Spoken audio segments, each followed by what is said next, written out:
Welcome back to part 2.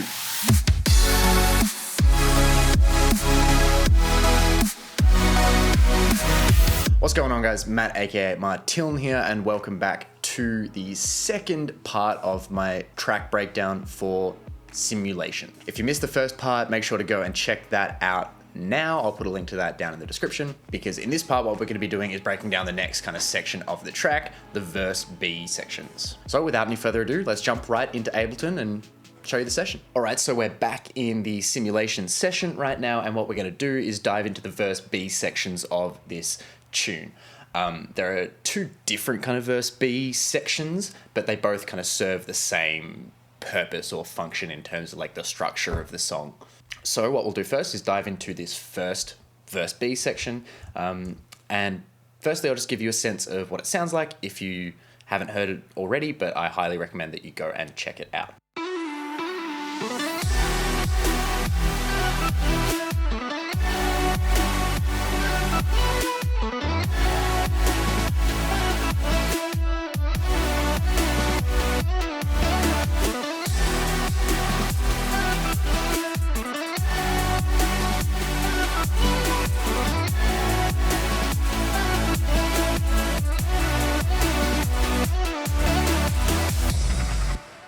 Cool.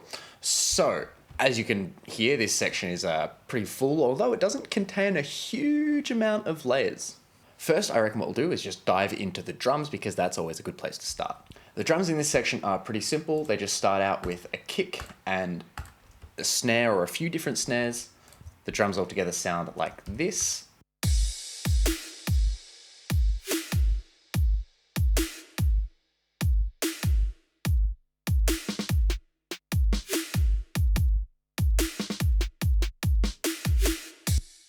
Pretty cool at the start.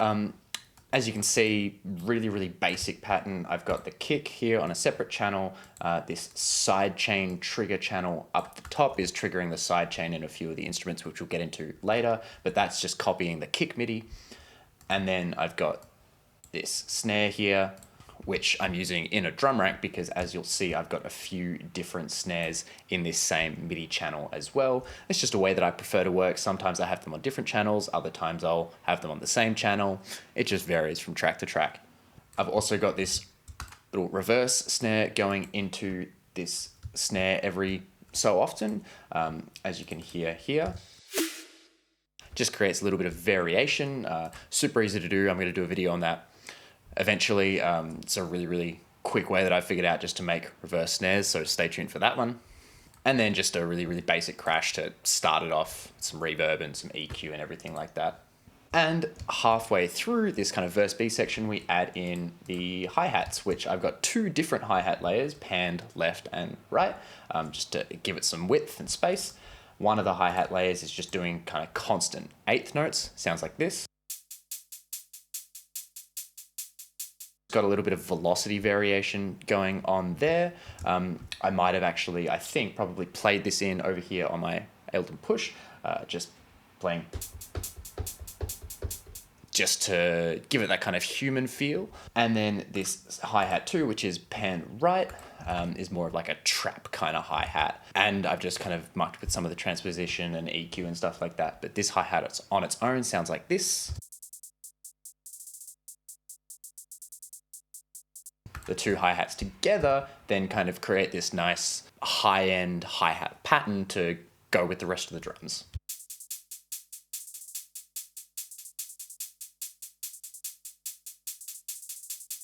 And the hi-hat rolls create some really nice variation in amongst the constant eighth note hi-hat. There aren't really any other drums going on in this section. As you can see, I've got, like I said before, some different snares going on, but again, it's not anything too crazy. All right, so jumping into the instruments of this verse B section, we have one kind of main chord, which is essentially just a supersaw created in analog and using some stock Ableton effects like chorus and EQ and reverb, and then on the group, which is processing a few different chords, or sounds I should say.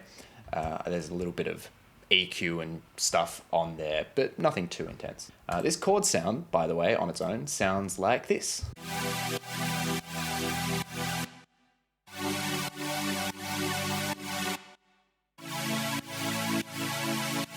So Analog is actually a really, really powerful synth if you combine it with a lot of Ableton's stock processing plugins like Chorus, for example, and Reverb and Delay and some phasers and all that kind of fun stuff. I'm actually going to do a video later on about kind of diving a little bit into some really quick and easy sound design with Analog. So again, stay tuned for that one.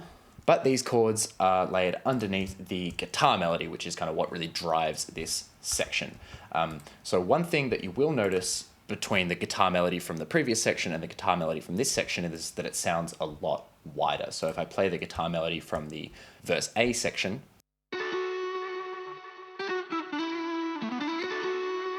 versus the guitar melody from the verse B section,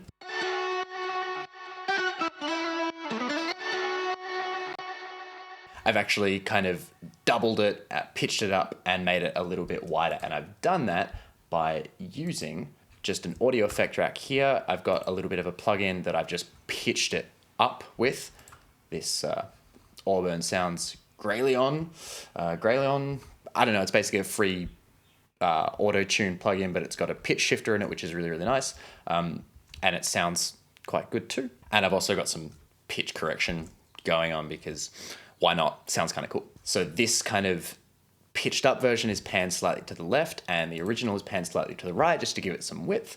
And then again, just running into the same processing that it was beforehand. And underneath that, we've just got the same bass sound layered in, playing the root note of the chords that are playing up here, which, by the way, are the same chords as in verse A.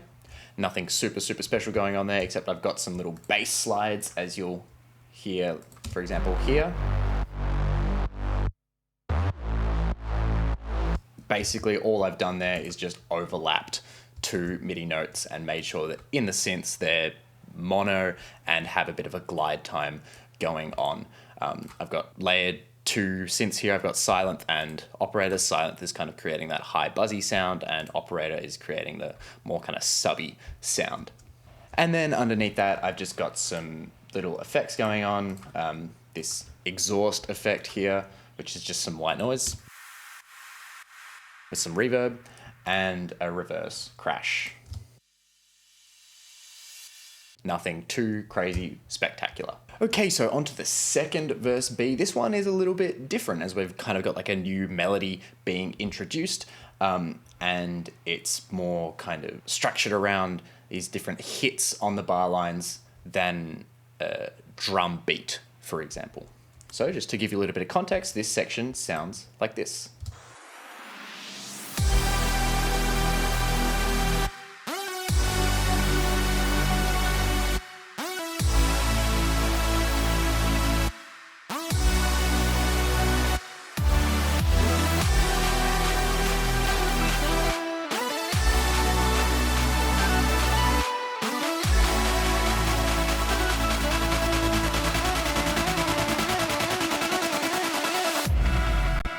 I think it's pretty cool. So essentially what we've got here is basically the exact same chords, the exact same bass going on, except I don't have those little slides going on.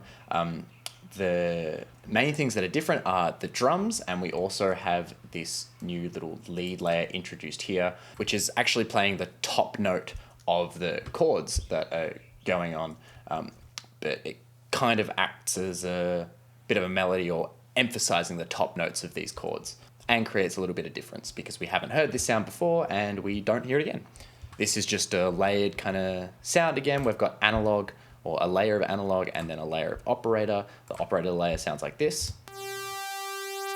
Really kind of high pitched and piercing, and then the analog layer sounds a little bit more smooth. Again, kind of high pitched and piercing, a little bit smoother, more kind of super sorry, but together they kind of create this nice thick lead sound.